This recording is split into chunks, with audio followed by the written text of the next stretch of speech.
নামাজ পড়তে হবে মৌলা আলীর মতন।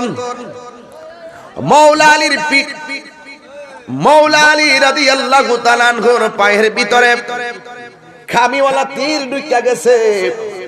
12 জনে মিলে তীর বাড়ি করতে পারে না। বন্ধুরে আমার ও যুবক ভাইরা, 12 জনে মিল্লা তীর বাড়ি করতে পারে না।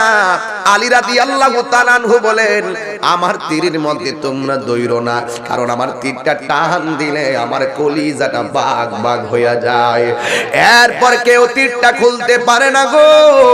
আলী রাদিয়াল্লাহু তাআলা আনহু ওই নামাজের মধ্যে যখন দাঁড়াইছে, নামাজে দাঁড়ানোর পরে 12 জন সাহাবী মিল্লা খামিওয়ালা তীরটা খুইল্লা ফেলাইছে।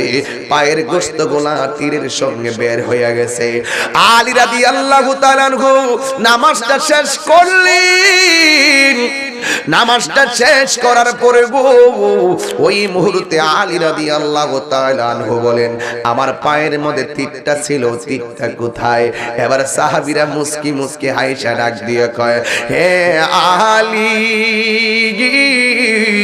নামাজের আগে যে তীর খুললে তোমার কলিজা ফাঁক বাগ হইয়া যাইত, এই তীরটা আমরা সবাই মিল্লা নামাজের মধ্যে টান্দা খুললা ফেলাইছি।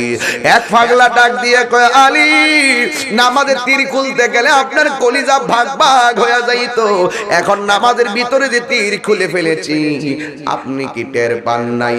এই মুহূর্তে আলী রাদিয়াল্লাহু তাআলা আনহু বলেন, আল্লাহর কসম করে বলি, এই তীরটা কোন সময় খুলছো আমি যাররা পরিমাণ টের পাই নাই।